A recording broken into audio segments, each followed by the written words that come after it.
11월 18일 화요일 학계 2장 1절에서 9절입니다.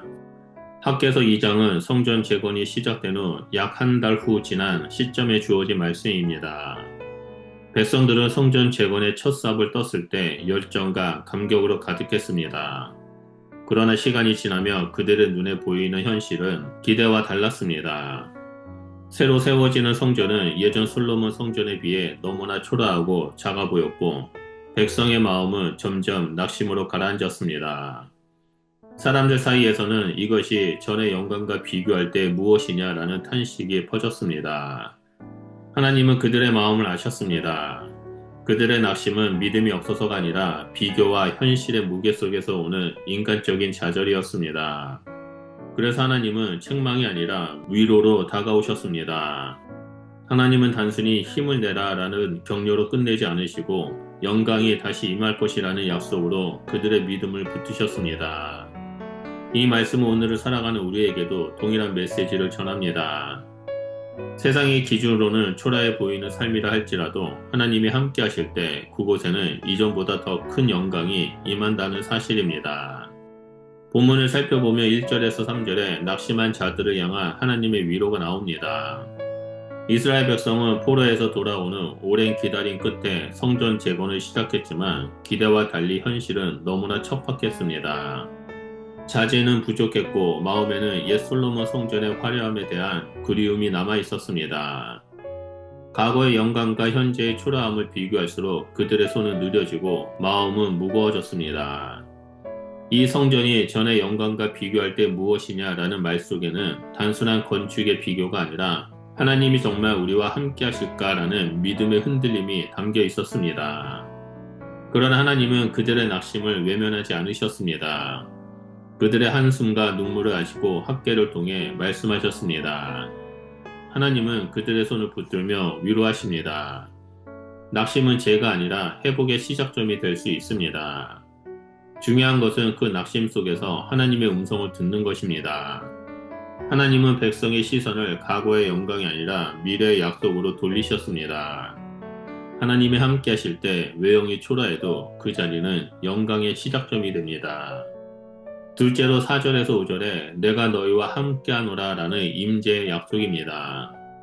하나님은 낙심한 백성에게 스룹바벨아 스스로 굳세게 하라, 여호수아야 스스로 굳세게 하라, 이 땅 모든 백성아 스스로 굳세게 하라 3번이나 말씀하셨습니다. 그리고 일하라 내가 너희와 함께하노라 라고 덧붙이십니다. 하나님은 단순히 용기를 내라고 하신 것이 아니라 내가 함께하겠다라는 약속으로 용기의 근거를 주셨습니다. 이 말씀은 출애굽 당시에 너희가 애굽에서 나올 때 내가 세운 언약을 기억하라. 나의 영이 너희 가운데 머물러 있나니 두려워하지 말라라는 언약을 떠올리게 합니다. 하나님은 어제나 오늘이나 동일하게 함께 하십니다. 일하라라는 명령은 단순한 노동의 요구가 아니라 하나님을 신뢰하며 순종하라는 부르심입니다. 하나님의 임재는 인간의 힘이 아닌 그분의 신실한 약속에 근거합니다. 하나님이 함께 하신다면 부족함 속에서도 놀라운 일이 일어납니다. 우리 또한 인생의 벽 앞에서 낙심할 때가 있지만 하나님은 여전히 두려워하지 말라 내가 너희와 함께하노라 말씀하십니다. 이 약속이 오늘 우리의 힘이 됩니다. 마지막 3번째로 6절에서 9절에 더 큰 영광의 약속입니다. 하나님은 미래의 영광을 선포하십니다. 하나님은 조금 있으면 내가 하늘과 땅과 바다와 육지를 진동시키고 모든 나라의 보배가 이루어지니 내가 이 성전의 영광을 충만케 하리라 라고 미래의 영광을 선포하십니다. 하나님은 단순히 성전의 외형을 복구하려는 것이 아니라 세상 가운데 자신의 영광을 드러내려는 구속사적 비전을 주십니다. 모든 나라의 보배는 세상의 부를 뜻하지만 더 깊게는 예수 그리스도를 예표합니다. 하나님은 건물이 아니라 구속의 영광을 예언하셨습니다. 하나님은 모든 영광의 주권자이십니다. 인간이 만든 화려함이 아닌 하나님의 영이 임한 성전이 참된 영광의 자리입니다. 이후의 성전의 영광이 이전보다 크리라 라는 말씀은 외형의 비교가 아니라 그리스도를 통해 임할 영적 성전의 영광을 가리킵니다. 과거의 영광은 일시적이었지만 앞으로의 영광은 영적이며 영원합니다. 예수 그리스도 안에서 하나님의 백성은 성전이 되었고 그 안에서 하나님의 영광이 거하십니다. 하나님은 우리 각자를 그리스도 안에서 영광의 성전으로 세우셨습니다. 그러므로 우리가 믿음으로 살아갈 때 하나님의 영광은 우리 안에서 다시 빛납니다. 하나님은 우리의 눈에 초라해 보이는 현실 속에서도 스스로 굳세게 하라 내가 너희와 함께하노라 말씀하십니다.